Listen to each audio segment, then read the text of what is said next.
मैं सही में बहुत बड़े वाले आश्चर्य में हूं ये बात को बोलते हुए कि आज रोमन रेंस जो कि स्मैकडाउन को चला रहे हैं पिछले सालों से, आज स्मैकडाउन में ना होने के बाद भी मुझे 1% भी ऐसा नहीं लगा कि कमी खल रही है रोमन रेंस की। Okay, hello chatters, my name is Rohit and you are watching wrestle chatter. तो इस वीडियो में गाइस हम लोग बात करने वाले हैं आज ये स्मैकडाउन के एपिसोड के बारे में, और मेरे हिसाब से आज का स्मैकडाउन एकदम परफेक्ट स्मैकडाउन था। एक प्योरेस्ट फॉर्म जो हो सकती है 2 घंटे के स्मैकडाउन के शो की, वो आज WWE ने डिलीवर करी। और सबसे पहले जो शो की स्टार्टिंग है वो करते हैं जॉन सीना आते हैं अपनी एंट्रेंस के साथ। उनका टाइटनट्रॉन अलग था क्योंकि उनकी नई मर्चेंडाइज है, ये नई मर्चेंडाइज वो पहन के आते हैं और रिंग में आके वो बोलते हैं कि ये तो सिर्फ बिल्कुल वैसा ही लग रहा है, बिल्कुल सेम लग रहा है। जब भी मैं इस रिंग में आता हूँ मेरे को बेटर फील होता है। ये चीज कभी भी बेकार, मतलब ऐसे पुरानी नहीं लग रही कि हर बार मैं आता हूँ मुझे रिएक्शन मिलता है, और हमेशा मेरा जो रिएक्शन है वो बढ़ता ही जा रहा है। इसके बाद जॉन सीना बात करते हैं कि इतना सब कुछ जो तुम मुझे इतने टाइम से दे चुके हो, पिछले 2 डेकेड से, और जो तुम मुझे आगे भी देने वाले हो, इसके लिए मैं तुमको बहुत ज्यादा थैंक यू करता हूँ। और मैं तुमको इस बात के लिए भी थैंक यू करता हूँ कि तुम मुझे अलाउ करते हो कि मैं आके स्मैकडाउन परफॉर्म कर सकूँ। मैं इंडिया जा रहा हूँ, इंडिया को भी मेंशन करते हैं कि मैं इंडिया जा रहा हूँ 20 सालों में पहली बार अपना मैच लड़ने के लिए। उसके बाद वो बताते हैं कि अभी मुझे बैक स्टेज से ये भी पता चला जब मैं अपनी एंट्रेंस कर रहा था कि मैं पे बैक के लिए भी होस्ट होने वाला हूं। तो जैसे मैंने आपको कल वीडियो में बताया था कि स्पेशल गेस्ट होस्ट शायद WWE सरप्राइज प्लान कर रही है, आज WWE ने उसको सरप्राइज रखा। आज उन्होंने खुद से उनको अनाउंसमेंट में जॉन सीना के थ्रू ही बता दिया। मतलब ये वो मोमेंट था जॉन सीना का जो कि वो हर बारी फैंस के साथ आके ऐसे करते हैं कि हाँ भाई मैं आ गया हूं, चलो बातें करते हैं। मतलब बिल्कुल इतने कैजुअल लगते हैं जॉन सीना, और जो उनका कनेक्ट है ऑडियंस के साथ में वो ऐसे कुछ छोटे छोटे सेगमेंट से, छोटे छोटे प्रोमो से पता चल जाता है। इसके बाद जैसे ही अब जॉन सीना आगे भी कुछ बात करते, एक थीम सॉन्ग प्ले होता है और नजरें थी ये किसका थीम सॉन्ग है, जब तक हमको टाइटनट्रॉन पर वो ग्राफिक नजर आया जिसने हमको पहचान बताई इस थीम सॉन्ग की। और गाइस जिमी ऊसो को उनका नया थीम सॉन्ग मिल चुका है, तो अब यहां से क्लियर लग रहा है कि एक बहुत बड़ा सेपरेशन है जिमी ऊसो और जे ऊसो के बीच में। इसी वजह से उन्होंने वो ऊसोज वाला जो थीम सॉन्ग है उसको प्ले नहीं किया। जिमी ऊसो रिंग में आते हैं और सबसे पहले तो वी वांट जे के बहुत ज्यादा तगड़े वाले चैंट लग रहे थे। जॉन सीना भी वो चैंट सुन रहे हैं, जिमी ऊसो भी वाले चैंट सुन रहे हैं, और जिमी ऊसो क्वेश्चन करते हैं जॉन सीना से तुम यहां पर क्या कर रहे हो। और उस टाइम पर भाई मैं बोलूंगा उसको हाईली रिकमेंड करूंगा उसको जाके देखना, और एक बार जॉन सीना का रिएक्शन देखना, उन्होंने कैसा रिएक्शन दिया था। वो रिएक्शन ऐसा था कि अरे यार मेरे को फिर से ये लोग बोलने लग गए कि मैं वापस आ गया हूं, अब मैं WWE मेरी ही जगह है, मैं यहाँ पे आता हूं तो ये लोग मेरे से ऐसा क्यों बात करते हैं। ऐसा जॉन सीना दिखा रहे थे जैसे कि उनको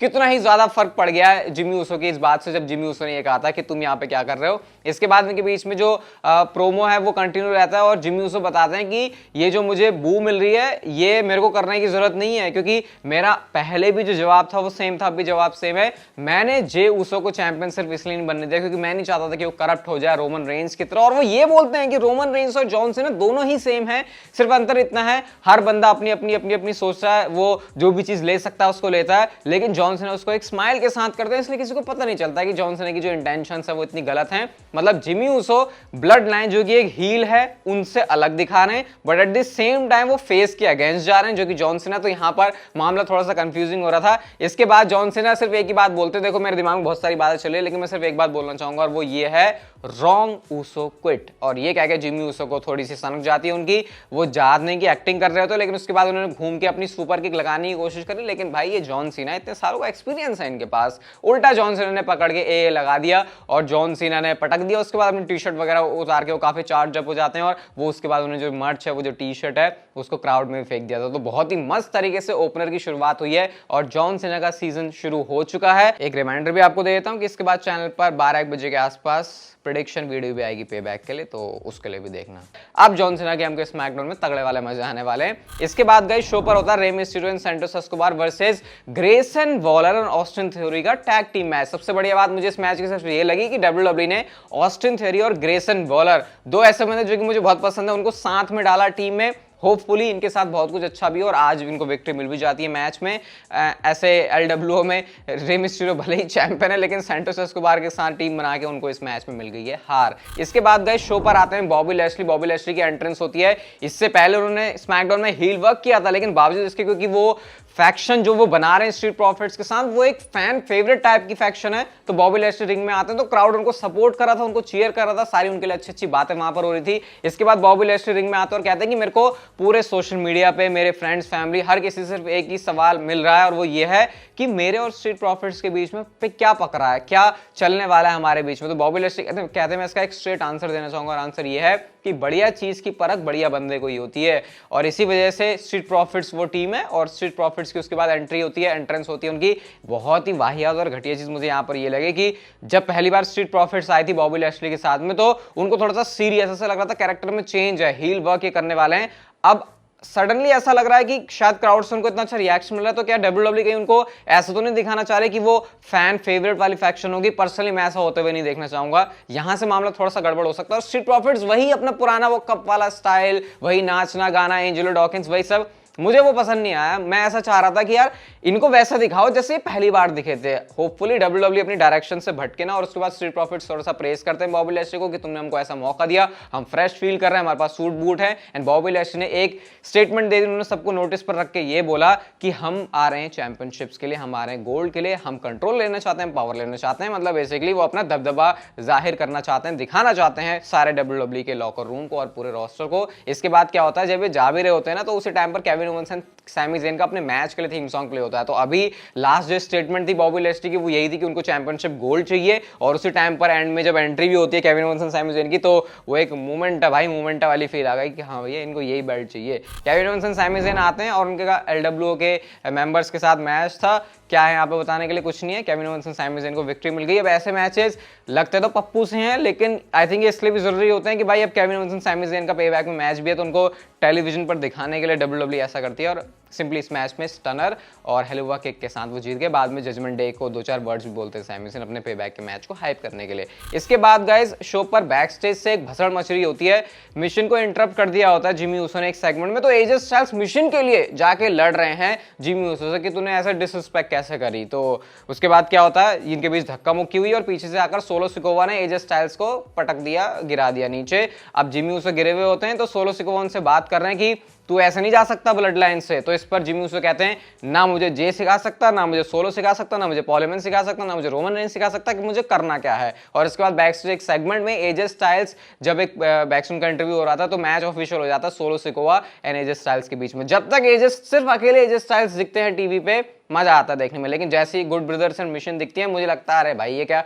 मतलब वाइब भी मुझे लगता है उड़ जाती है पूरी एजे स्टाइल्स की। ये मुझे पहली बार ऐसा अजीब लग रहा है कि मैं ऐसे कह रहा हूँ कि भाई बंदे को अकेले चलने दो, उसको फैक्शन की जरूरत नहीं है, क्योंकि एजे स्टाइल्स की फैक्शन उनके लिए बैकअप या फिर उनकी बैक वॉच करने के लिए नहीं, बल्कि उनके ऊपर बर्डन नजर आते हैं। मुझे पता ना आपको भी ऐसा सेम फील होता है, क्योंकि एजे स्टाइल्स अपना डायलॉग बोला भी कि this is the house that AJ Styles has built, लेकिन उसमें वो मजा नहीं आया क्योंकि उस पीछे वो 3 बंदे भी दिख रहे थे। मुझे ऐसा नहीं कि उनसे कोई नफरत है, लेकिन एजे स्टाइल्स के साथ वो जज नहीं रहे। बट आज शो के मेन इवेंट के लिए एजे स्टाइल्स और सोलो सिकोवा का मैच था। इसके बाद गाइस शो पर होता है मेरा शायद फेवरेट चीज, और मेरे को फेवरेट चीज सेम शो पर जॉनसन है, उसके बावजूद मैं उसको फेवरेट कह रहा हूं, मेरे को ये भी हजम नहीं हो रहा। एले नाइट और मिस का सेगमेंट, मिस आते हैं और बताते हैं कि कैसे एले नाइट उसके लेवल पर नहीं है, और एले नाइट को उसके करियर का अब तक का सबसे बिगेस्ट मैच मिलने वाला पे बैक में, और वो किसके अगेंस्ट है, वो मेरे अगेंस्ट है। इसके बाद मिस एले नाइट बोल रहे होते हैं, जैसे उन्होंने LA बोला ना, वैसे बिल्कुल सेम सिंक में, पता नहीं वो थीम सॉन्ग उनका कैसे प्ले हो गया, इतना परफेक्ट सिंक तो नहीं हो सकता उनका प्रोड्यूसर्स के साथ, तो वो आई थिंक एक कोइंसिडेंस था। इसके बाद एले नाइट आते हैं रिंग में, एले नाइट मिस की तरफ आते हैं और वो यहाँ पर आकर बात करते हैं कि तुमने जो मेरा इंप्रेशन किया था इससे पहले मंडे नाइट रॉ में, तुम जॉन सीना और रॉक का भी कर चुके हो, और हम में सिमिलैरिटी है कि हम नेक्स्ट लेवल पर हैं और तू उस लेवल पर कभी भी नहीं पहुंच सकता, तो हमारे जैसा बनना चाहता लेकिन वो तो कभी भी नहीं बन पाएगा। इसके बाद यहाँ पे बताते हैं कि कैसे एले नाइट ने वर्क किया है खुद से, उन्होंने डर्टीएस्ट जॉब करी है, वो कार में सोए हैं। और वहीं अगर हम मिस को देखें तो मिस का तो करियर भाई सिर्फ ऐसे क्या, उसने एडवांटेजेस का यूज किया, वो रियलिटी शो करता है, वो मूवी करता है, और इन सारी चीजों का उसको बेनिफिट मिला। मिस के पास बहुत अच्छा काउंटर था, वो कहते हैं मैं मूवी करता हूं, मैं रियलिटी शो करता हूं, क्योंकि रियलिटी शो से मैं तेरी तरह एलिमिनेट नहीं होता। तो ये बहुत अच्छा मुझे उनका जवाब लगा। एंड देन एले नाइट यहाँ पर मिस की वाइफ को भी मेंशन करते हैं, जिसके बाद जो टाइनी बॉल्स है उसके तगड़े वाले चैंट थे। एंड देन वो बोलते हैं कि जब वो ब्रोकन हस्बैंड पे बैक के बाद भेजेंगे मरीज के घर में, तो प्रॉब्लम तो होगी मरीज को, लेकिन सिर्फ वो एक कॉल दूर है मेरे से, और उसके बाद जो चीजें वो फिक्स हो जाएंगी उनके लिए।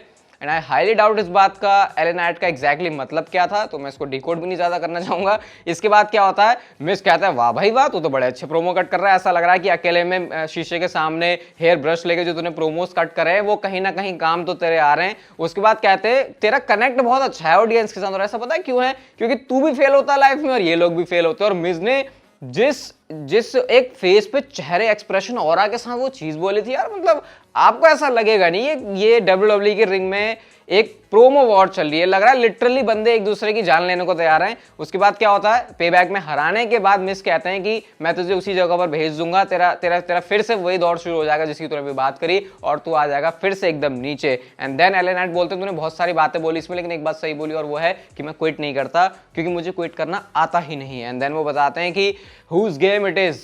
तो एलए नाइट करके जैसे ही वो बोलते हैं उसी पर अटैक करने के लिए भग जाते हैं मिस, लेकिन एलए नाइट ने थोड़ा सा काउंटर किया, बट इवेंचुअली जो स्कल क्रशिंग फिनाले है वही पड़ जाता है मिस का एलए नाइट के ऊपर। अब एलए नाइट फिर भी काफी जोश में है, उसके बाद भी वो जाके अटैक करते हैं, लेकिन वो तो वहां पे सिक्योरिटी आ जाती है, तो इसकी वजह से मिस थोड़े से बच गए यहाँ पर। तो ये जो इन्होंने बिल्ड बनाया भाई इस मैच का भी, मिस जो कि इतना पप्पू सुपरस्टार लग रहा था पिछले एक काफी सालों से, मैं बोलूंगा वो इंटरकॉन्टिनेंटल चैंपियनशिप से वो हारे पिछले 3-4 साल से, लेकिन एक बढ़िया चीज उनको दी और उन्होंने इतना कमाल का काम किया, और साथ में एलए नाइट का भी जो सिंक है भाई, मैं तो इस चीज का फैन हो गया। इसके बाद गाइस शो पर क्या होता है, शॉर्टजी ब्लैक हार्ट और बेली के बीच में मैच, शार्लेट यहाँ पर आ जाती हैं। ये थोड़ी सी मुझे शो की एक फिलर वाली चीज लगी, बट इतनी छोटी मोटी चीजें हो जाती हैं शो पर। विनर की बात करें तो यहाँ पर शॉर्टजी ब्लैक हार्ट ने बेली को पिन कर दिया, क्योंकि जो पूरी डैमेज कंट्रोल है वो शार्लेट फेयर की वजह से जो है डिस्ट्रैक्ट हो जाती है। अब बात करते हैं गाइस हम लोग शो के मेन इवेंट की, जो कि मैच था AJ Styles versus solo Sikoa के बीच में। अच्छा मैच था, दोनों अच्छे परफॉर्मर है। एजे स्टाइल्स अपनी वो जो पेल एक लगाते हैं वो तो मेरी हमेशा से फेवरेट रहती है,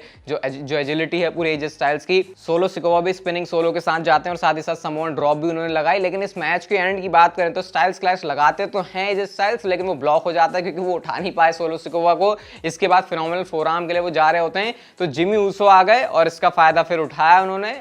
सोलो सिकोवा ने समोन स्पाइक मार के एजे स्टाइल्स को इस मैच में हरा दिया। मैच खत्म होने के बाद जिमी ऊसो के अब तेवर बदल गए भाई, ये कंफ्यूज ही करते रहते हैं हमको।